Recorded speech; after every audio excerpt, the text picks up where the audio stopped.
합의가 안 될 경우 석기 시대로 되돌려 놓겠다. 트럼프 미 대통령은 이란을 향해 레드라인까지 건드렸습니다. 합의가 불발된다면 석유 시설까지 공격하겠다고요. 박선영 기자입니다. 트럼프 대통령은 이란 경제의 핵심 기반인 석유 시설을 공격하지 않은 이유를 밝혔습니다. We have not hit their oil, even though that's the easiest target of all, because it would not give them even a small chance of survival or rebuilding. 협상에 진척이 없으면 석유 시설도 타격하겠다며 석기 시대로 되돌리겠다고 경고했습니다.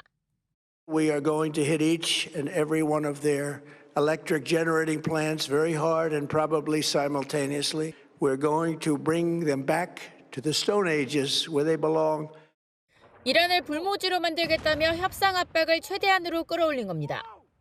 일각에선 전력이 부족해 암흑에 빠져있는 쿠바를 연상케 한다는 분석도 나왔습니다. 미국이 타격 가능한 이란의 주요 석유 시설로는 하르그 섬과 남서부에 위치한 대형 유전 등이 거론됩니다. 이란은 자국 석유 시설을 레드라인으로 보고 있습니다. 석유 시설이 공격받으면 중동의 미국 협력 석유 시설에 보복 공격하겠다고 이미 선언한 바 있습니다. 사우디아라비아와 아랍에미리트 등 중동 산유국들이 보복 대상이 될 수 있다는 전망이 나옵니다. 게다가 석유 시설을 타격할 경우 국제유가 급등이 불가피해 트럼프 대통령의 실제 행동에 옮기기는 어려울 거라는 분석도 많습니다. 채널A 뉴스 박선영입니다. 네, 모두가 주목했던 트럼프 대통령 연설 동안에도 포성은 멈추지 않았습니다. 이란은 미군 기지를 겨냥해 공습을 강행했고 이스라엘과 미국도 이란의 군사시설과 주요 도시에 폭격을 퍼부었습니다. 김재혁 기자입니다. 이스라엘 북부 지역에 날카로운 공습 사이렌이 울려 퍼지고 이란이 쏘아보낸 미사일은 공중에서 요격됩니다. 트럼프 미국 대통령의 대국민 연설이 열리기 직전 이란 혁명수비대는 미국과 이스라엘을 겨냥한 89번째 공격을 시작했다고 선언했습니다. 혁명수비대는 이스라엘 텔아비브 등 주요 군사시설은 물론 바레인 내 미군 거주지와 쿠웨이트의 미군 핵이 편대까지 타격했다고 밝혔습니다.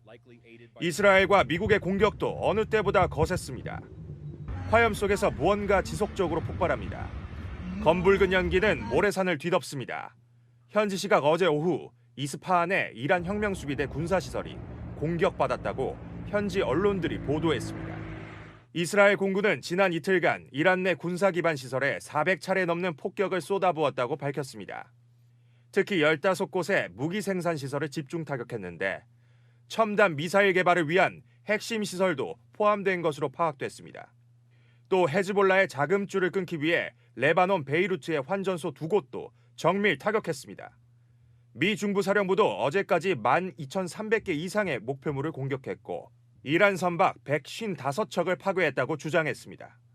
미군은 해군 강습 상륙함 트리폴리함의 사진을 공개하며 3,500여 명의 해병대원이 최고 수준의 전투 준비 태세를 갖추고 있다고 이란을 압박했습니다. 채널A 뉴스 김재혁입니다. 트럼프 대통령이 예고한 대대적인 공격이 시작되는 걸까요? 미군이 이란 하늘에 이른바 홍멧돼지로 불리는 공격기를 2배 이상 늘려 배치했다는 보도가 나왔습니다.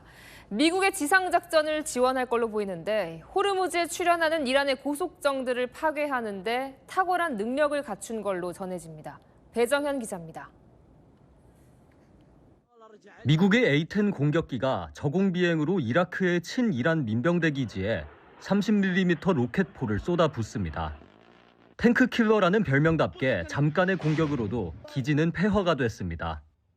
이 무시무시한 A-10 공격기가 추가로 중간 기착지인 영국에 도착했습니다. 기존의 12대에 총 18대가 추가로 중동에 배치될 예정입니다. 50년 전 실전 배치된 노후 기종으로 이미 퇴역이 진행 중이었지만 이번 전쟁에서 맹활약하며 예전의 명성을 되찾고 있습니다. 느린 속도가 오히려 드론 시대에 최적화한 대응 무기란 겁니다. 미사일보다 압도적으로 저렴하게 드론을 직접 요격할 수 있습니다. 특히 최대 8톤이나 되는 엄청난 폭장량과 장시간 저속 비행이 가능한 능력은 호르무즈 해협에 출현하는 이란 소형 고속정의 천적으로 손꼽힙니다. The A-10 Warthog is now in the fight across the southern flank and is hunting and killing fast attack watercraft in the Straits of Hormuz. 스텔스 기능이 없는 구식 공격기가 추가 배치됐다는 건 이란의 방공망이 사실상 무력화된 증거란 분석도 나옵니다. 채널A 뉴스 배정현입니다. 네, 중동 전쟁이 시작된 지 32일째입니다. 트럼프 미국 대통령이 협상과 함께 또 다양한 군사적 옵션을 검토하는 가운데 미군은 중동 지역에 속속 집결하고 있는데요. 관련해서 영상 만나보시죠. But you never know with Iran because we negotiate with them and then we always have to blow them up. They're going to give up nuclear weapons. But if they don't do that, they're not going to have a country. Are you considering still putting boots on the ground, and would you do that without going to I Congress? just have lots of alternatives. We have tremendous numbers of ships over there. We don't need them though because of, the power. 네, 중동 지역에 미군 부대들이 속속 집결하고 있는데 아마 지상전에 대비한 인력들 같습니다. 정혁진 변호사님, 보니까 뭐 특수부대들, 뭐 네이비실도 갔다는 얘기가 있고 그런 것 같아요. 그러니까 일단은 제일 우리 입장에서 중요한 부대는 어디냐면 30일 해병 원정대거든요. 30일 해병 원정대요. 왜 이게 중요하냐면 오키나와에 주둔하고 있는 거고요. 그다음에 유일한 상시 전방 배치 원정군입니다. 미군에서도. 그다음에 그 최정예 부대라고 할 수 있는데 이 부대가 우리한테 왜 중요하냐면 한반도에 유사 상황이 발생하면 제일 먼저 한반도로 와야 되는 그 부대가 오키나와에 있는 30일 해병 원정대인데 네. 이 해병 원정대를 지금 중동으로 보냈다는 거죠. 그다음에 이것만 보낸 게 아니라 제11 해병 원정대도 보냈고요. 그다음에 82 공수 이것도 아주 신속 기동대거든요. 이런 병력들이 지금 중동으로 속속 몰려들고 있는데 그런데 또 어떤 사람들은 어떻게 이야기하냐면 이 정도 병력 가지고 이란이 땅덩이가 얼마나 큽니까? 네. 그렇게 넓은 그 면적을 가진 이란하고 그 지상전을 벌일 수 있을 것인가 이런 부분들도 많이 생각을 하고 있는데 어쨌든 전쟁이 어느 쪽으로 튈지 예상하기가 굉장히 어렵지 않나 그런 생각 듭니다. 네, 지금 한 달 넘게 이어지는 상황인데 협상도 하고 있습니다만 미국의 공세도 연일 이어지는 상황입니다. 이란 중부 이스파한에 대규모 탄약고, 군사시설이 있는데요. 이 지역을 공습을 한 겁니다. 영상 한번 보시면요. 저렇게 거대한 폭발이 일어나면서 버섯구름을 만들어내는 모습을 볼 수가 있습니다. 밤에 찍힌 거다 보니까 저렇게 불 기둥이 피어오르는 모습이 더 생생하게 보이는데요. 거대한 연기와 폭발이 이어지는 그런 상황입니다. 문성무 센터장님, 네. 보니까 이게 트럼프 대통령이 별 설명 없이 영상 하나를 올렸던데 이게 네. 바로 이스타한의 탄약고를 타격하는 영상이었더라고요. 예. 트럼프 대통령이 이제 호르무즈 해협 개방을 촉구하면서 48시간 시간을 줬었고 이후에 5일, 그다음에 열흘. 이건 뭐냐면 호르무즈 해협 개방과 관련해서 이란이 조치를 취하지 않으면 예. 이란의 발전 시설을 타격하겠다 그런 거거든요. 그런데 그걸 이제 유예를 한 겁니다. 발전 시설 타격을 유예한 것이지 다른 군사 목표에 대한 타격을 휴전하겠다 한 건 아니거든요. 네. 그렇기 때문에 지금 일단 열흘이라고 한 시간은 4월 6일인데 그럼에도 불구하고 지금 군사시설에 대한 타격은 이어지고 있고요. 예. 미 당국에서 얘기하는 건 그겁니다. 지금까지 13,000개의 군사표적을 타격을 했는데 아직도 남은 게 한 3,000개 된다. 아마 이것도 그중에 하나라고 생각이 됩니다. 예. 그리고 이번에 타격을 할 때 사용이 됐던 게 약 907km의 벙커버스터 폭탄이라고 합니다. 이건 신종호 총장께 좀 여쭤봐야 될 것 같은데요. 트럼프 대통령이 벙커버스터 폭탄으로 탄약고를 타격하는 영상을 올린 거, 이건 어떤 의미가 있다고 봐야 될까요? 아주 강력한 경고를 한 걸까요? 네, 그렇습니다. 뭐 이스파한 지역 같은 경우는 그 이란이 농축우라늄을 감춰놓은 곳으로 알고 있는데요. 예. 그 위성 사진을 보면 이스파한의 지하시설에 과거에 그 파란색 그 통을 가지고 트럭들이 뭐 지하로 들어가는 모습도 식별됐기 때문에 아마 농축 우라늄에 있을 만한 지하시설을 벙커버스로 타격한 것으로 보여집니다. 아, 농축 우라늄을 겨냥한 공격이었을 수 있다, 이런 말씀이시군요. 일단 미군의 공격도 계속 이어지는 상황입니다만 지난달 28일에 이란 전쟁이 처음 시작되던 날 미국 측이 사용했다는 무기가 좀 공개가 됐습니다.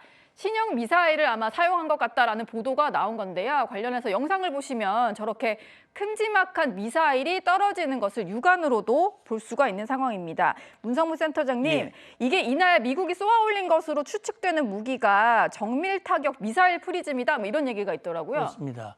28일이면 전쟁이 개시된 2월 28일이거든요. 그러니까 미국이 주로 지대지 미사일로 사용해왔던 것이 에이테킴스라고 하는 지대지 미사일이 있었는데 예. 사거리가 한 300km 정도 됩니다. 그리고 발사돼서 한 발씩만 발사할 수 있거든요. 그런데 이게 PRSM, 이걸 프리즘이라고 우리가 읽는데 이거는 거리가 늘어났어요. 거리가 한 500km로 사거리가 늘어났고요. 두 번째는 정밀 타격이 가능한 겁니다. 네. 그래서 PRSM이라는 게 정밀 타격 미사일이라는 뜻입니다. 그리고 이게 위에서 이 탄두가 벌어지면서 거기에 소형 이 텅스텐 알갱이 자탄두가 떨어지면서 광범위한 지역을 타격할 수 있는 그런 그 위력을 가지고 있는 거예요. 예. 근데 주목되는 건 뭐냐면 개발한 지가 얼마 안 됐는데 실제 전장에서 처음으로 사용되는 것이다. 예. 근데 이제 이게 이란 남부의 초등학교 체육시설 이쪽으로 떨어지면서 이게 과연 오발이냐 무엇이냐라는 대한 논란이 아직도 남아 있습니다. 그때 뭐 토마호크 미사일 쏜 것 같다라고 했는데 그때 쐈던 게 바로 이 프리즘 미사일이었나 예, 보네요. 같이 쏜 것 같습니다. 같이 쏜 것 같다 이런 말씀까지 주셨습니다. 그리고 미국이 군사작전을 펼 때 마두로 대통령 체포했을 때 썼던 무기를 또 쓸 수 있다 뭐 이런 얘기가 있는데 최첨단 비밀병기로 알려져 있는 디스컴버뷸레이터, 발음도 어렵네요. 사람의 몸에 수분을 흔들어서 고통을 주는 그런 전파 무기인 것 같습니다. 신종호 총장님, 대체 네. 어떤 무기인 건가요, 이건? 이런 무기체는 과거 이제 걸프전 때도 사용하려고 했습니다. 왜냐하면 그 전투원과 민간인이 혼재된 곳에서 그 비살상 무기체계죠. 따지면은 마두로 체포 작전에도 사용된 걸 알려져 있는데 만약에 사용을 한다면은 뭐 우라늄 탈취 같은 경우는 거의 뭐 민간인이 없는 지역이기 때문에 아마 이런 장비를 쓸 필요는 없습니다. 예. 아예 정규전으로 그냥 무력으로 뭐 화기로 진압하겠죠. 그래서 이런 무기 체계는 보통 보면 뭐 다시 말씀드리면 전투원과 민간이 혼재된 지역에서 최대한 민간인의 사상을 줄이기 위해 사용하는 무기라고 볼 수 있습니다. 미국이 좀 쓸 가능성은 얼마나 있다고 보십니까? 글쎄 우라늄 탈취에는 거의 뭐 전투원인데 가능성은 없고요. 뭐 저는 지금 이번 전쟁 같은 경우는 뭐 특수부대 작전 같은 경우는 가능하겠지만은 이런 우라늄 탈취라는 WM 제거 작전에는 예. 뭐 사용 가능성은 좀 낮아 보입니다. 예. 목적은 좀 다를 수 있다 이런 말씀이셨습니다. 이스라엘 역시 레바논 공습에 나서고 있습니다. 또 마을 곳곳에 화염이 솟구치고 건물이 무너지는 모습까지도 저희가 볼 수가 있는데요. 협상을 한다고 하지만 저렇게 국지전은 계속되는 그런 상황인 것 같아요. 이현종 위원님, 양면 전술인 걸까요? 어떻게 봐야 되나요? 일단 이스라엘 같은 경우는 지금 레바논에 대한 공세를 지금 계속하고 있거든요. 특히 레바논 같은 경우는 그동안 이 테러를 많이 이제 자행해 왔기 때문에 특히 이번 기회에 영토 확장의 어떤 야욕도 좀 있는 것 같습니다. 특히 레바논 남부가 이제 이런 어떤 중심 지역이다 보니까 이 지역에 일단 집중적인 어떤 타격을 해서 사실상 어떤 이런 근거지를 없애고 예. 또 실적으로 이제 본인들의 어떤 영토를 좀 확장하고자 하는 그런 상황에 따라서 지금 기속적으로 그쪽에 이제 레바논 남부와 북부 이어지는 그 중간 다리를 지금 파괴를 했고 그 이어서 지금 남부의 중요한 거점들에 대해서 계속적으로 이제 포격하고 있으면서 사실 이 전쟁이 어떤 면에서 좀 끝나기 전에 실질적인 좀 영토를 좀 확대하기 위한 그런 작전을 벌이고 있지 않나 싶습니다. 예.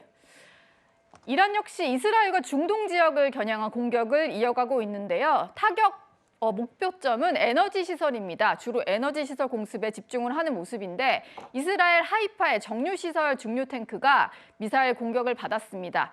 이것 역시 영상으로 한번 살펴보시면요. 에너지 시설을 타격하면 저렇게 검은 연기가 피어오르는 걸 볼 수가 있습니다. 또 두바이 항국에 정박하고 있던 쿠웨이트 유조선도 이란의 공격을 받았다고 하는데요. 곳곳에서 화염과 검은 연기가 피어오르는 그런 상황인 것 같습니다. 문성무 센터장님, 네. 이란 같은 경우는 에너지 시설에 주로 집중 타격을 하는 것 같아요. 예, 그렇습니다. 미국과 이스라엘은 주로 군사 시설을 목표로 타격을 한다면 지금 이란 같은 경우는 주변 걸프 국가의 에너지 시설, 특히 이스라엘 하이파 정유 시설이지 않습니까? 예. 결국은 정유 시설을 타격한다고 하는 것은 적은 공격으로 큰 효과를 얻을 수 있는 그런 가성비가 높은 그런 공격이라고 볼 수 있어요. 이란은 뭐 아시다시피 미국과 이스라엘의 공격으로 미사일과 드론의 상당 부분이 이미 파괴가 됐고 능력이 손실됐기 때문에 남은 것이 많지 않거든요.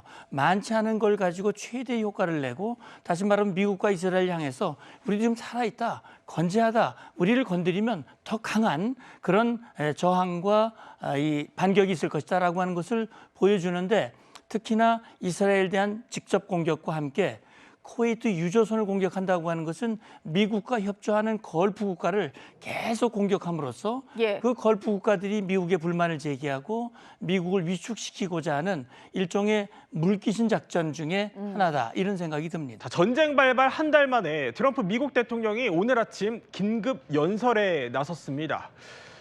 자, 중대한 발표를 예고를 해서 전 세계가 그야말로 기다렸는데 이게 막상 뚜껑을 열어보니까 새로운 내용은 별로 없었습니다. 아니 종전선언도 없었고요. 앞으로 2, 3주간 이란을 강하게 타격하겠다면서 오히려 확전 가능성만 내비친 겁니다. We've beaten and completely decimated Iran. They are decimated, both militarily and economically and in every other way. And we're going to hit them extremely hard over the next 2 to 3 weeks. We're going to bring them back to the Stone Ages where they belong. We have not hit their oil, even though that's the easiest target of all. 자, 결국 핵심은요. 이번 전쟁 이게 끝날 기미가 안 보인다는 겁니다. 정리하면 한 이 정도 될 것 같습니다. 자, 이렇게 이전에 그 다른 전쟁들과는 좀 비교할 수 없을 정도로 트럼프가 보기에는 승리했다. 그리고 앞으로 2, 3주간 맹공을 할 건데 이란을 석기 시대로 돌려놓겠다라고까지 맹공을 예고한 겁니다. 자, 일단 이것만 보면 민정우 교수님, 이제 2, 3주간 뭐 거의 석기 시대 수준으로 돌려놓겠다고 하니까 이게 뭘 할 수 있다는 얘기예요? 지금까지는 군사 시설이라든지 그 민간 군사 시설이라든지 뭐 미사일 관련된 그 시설, 그다음 핵 시설 뭐 이런 부분들에 대한 공격을 주로 했잖아요. 네. 그리고 이제 민간 시설에 대해서는 공격을 하지 않았는데 특히 트럼프 대통령이 에너지 관련된 시설을 공격할 수 있는 데 하지 않았다. 근데 이번에 그 뭐 전기 생산할 수 있는 부분도 한번 때렸고 네. 그 부분에서 이제 이란 내 그 테헤란의 전기가 끊겼고 이제 이런 부분에서 이제 뭐 가스전을 이스라엘이 공격했을 때 굉장히 분노했다 이래가지고 난방도 이제 잘 되지 않나 이런 상황이거든요. 이런 상황에서 실제로 그 에너지 관련된 부분이라든지 민생 관련된 그런 시설을 때리기 시작하면 그러면은 일상생활이 아예 불가능해지는 그런 상황이 됐으니까 석기 시대로 갈 수 있다 이런 얘기를 했는데 과연 2, 3주 남겨놓고 이란에 대해서 그 정도까지 공격을 할지 좀 지켜봐야 되겠습니다. 뭐 제가 볼 때는 종전선언은 없었다고 이렇게 다들 평가가 나오는데 2, 3주 정도가 이제 마지노선이라고 공식화한 그런 부분도 있거든요. 그래서 딱 날짜를 정하지는 않았지만 32일 만에 이란이 초토화가 됐고 이제 2, 3주 군사작전만 남아있기 때문에 2, 3주 군사작전을 통해서 군사 목표를 달성하면 그러면 이제 떠나겠죠. 오늘 그 떠난다는 얘기가 나올 줄 알았는데 그 부분을 얘기하셔서 좀 이렇게 모호한 부분이 있습니다만 어쨌든 이란에게 제가 생각할 때는 마지막 협상의 시한을 분명히 했다 이렇게 볼 수가 있겠습니다. 시한은 한 2, 3주 정도를 일단 데드라인을 던진 거고 뭐 에너지 시설 같은 거는 이제 때릴 수도 있다 이런 분석을 해주신 건데 그동안 사실 이랬어요. 유가 때문에 손대고 있지 않았던 그 석유 시설에 대해서도요. 자, 이렇게 그동안 가장 쉬운 표적이었던 이란 석유 시설 원래는 기회를 주려고 타격하지 않은 거다. 공격을 한다면 이란은 아무것도 할 수 없을 것이다. 그러니까 그동안 안 건드렸던 거지 앞으로는 건드릴 수 있다 이 점을 시사를 한 겁니다. 동시에 그러면서 그 대체제로는 이게 있다고 제시했습니다. We're now totally independent of the Middle East. We don't need their oil. Buy oil from the United States of America. We have plenty. We have so much. Build up some delayed courage. Should have done it before. Should have done it with us, as we asked. Go to the strait and just take it. Protect it.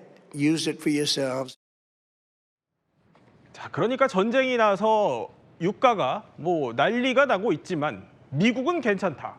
그러니까 미국은 기름이 많다. 그리고 다른 나라들은 필요하면 이제 미국 와서 사라는 겁니다. 자, 이렇게요. 자, 트럼프 그러면 이제부터는 아니 민정우 교수님 본인도 정말로 이제 유가에 흔들리지 않고 이란 공격할 수 있다 이런 거예요?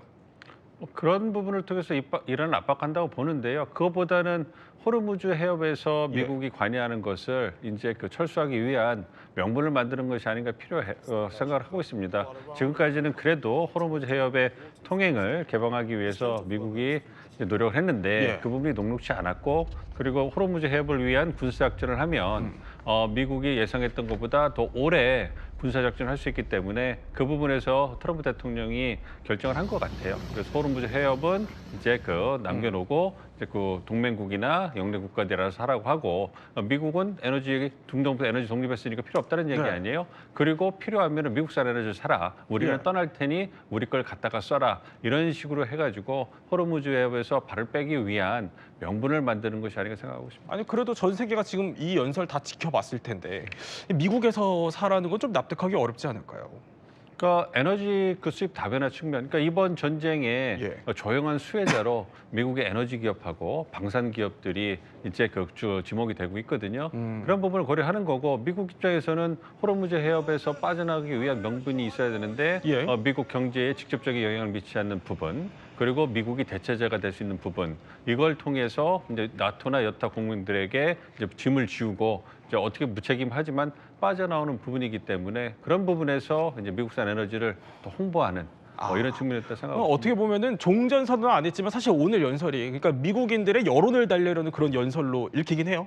그렇습니다. 그러니까 대내적으로, 그러니까 마지막 측면에 오늘 연설을 보면 자화자찬을 하고 군사 작전이 어느 정도 성공을 거뒀다 이 얘기도 한 다음에 이제 미국 경제에 대한 파급력, 피해에 대해서 얘기를 해줍니다. 그래서 그 부분에 대해서 얘기하고 단기적이니까 자기를 믿고 기다려달라. 여타 전쟁에 비해서 굉장히 짧은 시일 내에 전쟁을 끝내고 있으니 내가 대단히 잘하고 있다는 걸 강조하는데, 그거는 전적으로 미국 국내 지지층을 향한 발언이 아닌가 생각하고 있습니다. 결국 대다수가 자평이고 또 미국 여론을 달래기 위한 그런 메시지들이 많았다라는 건데, 자 오늘 이 발표를요, 사실 뭐 종전선언이 혹시 나오는 거 아니냐 해서 이란 측에서도 아마 상당히 예의주시하면서 봤을 것 같습니다. 그런데 이 무렵 이란 쪽에서 의미심장한 영상이 하나 공개됐습니다. 자, 저렇게 하늘로 미사일이 날아가는데, 자 이렇게 날아가는 미사일을 바라보는 저런 사람들이 있습니다.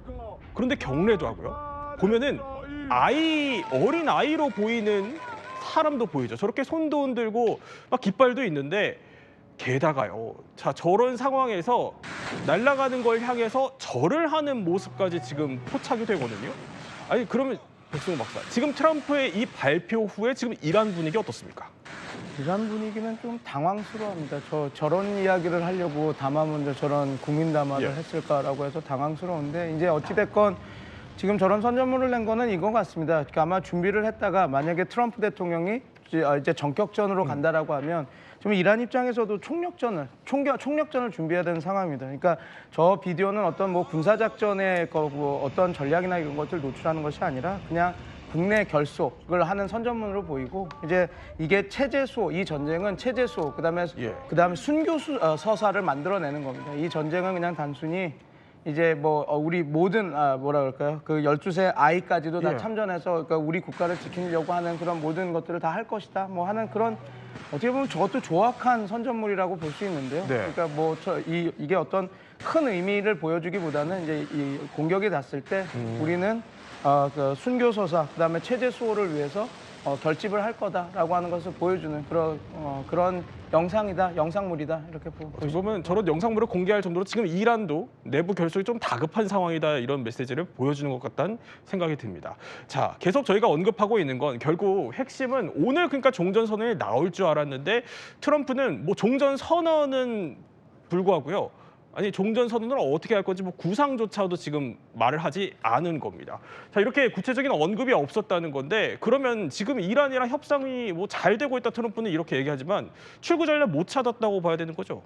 아직까지 협상으로 갈지 군사력을 사용하고 빠져나갈지 이 부분에 대해서는 여지를 두고 있는 것 같아요. 그렇기 때문에 오늘 어떤 그 종전 선언을 위한 그 전쟁을 마무리할 시점을 정확하게 하지 않고 2, 3주를 얘기한 게 그런 부분 같아요. 그러니까 오늘 연설에서도 외교를 최우선시한다 한마디 하고 군사작전의 성과에 대해서 얘기를 계속했거든요. 네. 그걸 보면 외교를 우선시하고 그다음에 오늘 연설 전에 트럼프 대통령이 이란 쪽으로서 휴전을 하자라는 제의를 받았다 이렇게 갑자기 그 발표를 해가지고 상당히 기대감이 높아지지 않습니까? 그렇기 때문에 여전히 트럼프 대통령 머릿속에는 협상을 통해 가지고 뭐 외교적 승리를 거두고 싶은 그런 그 미련이 남아 있는 것 같아요. 그래서 2, 3주 동안에 강한 군사적 압박을 통해서 이란의 양보를 끌어내서 협상을 시도해 보고 그렇지 않으면 제가 생각할 때 2, 3주가 지난 다음에 군사적 목표를 달성했다. 그리고 이제 철군을 시작하지 않을까. 그래서 2, 3주가 어떻게 보면 날짜를 명시하지 않았지만 미국이 이란에서 군사작전을 하는 어떤 그 최후 시점이 아닌가 이렇게 생각하고 있습니다.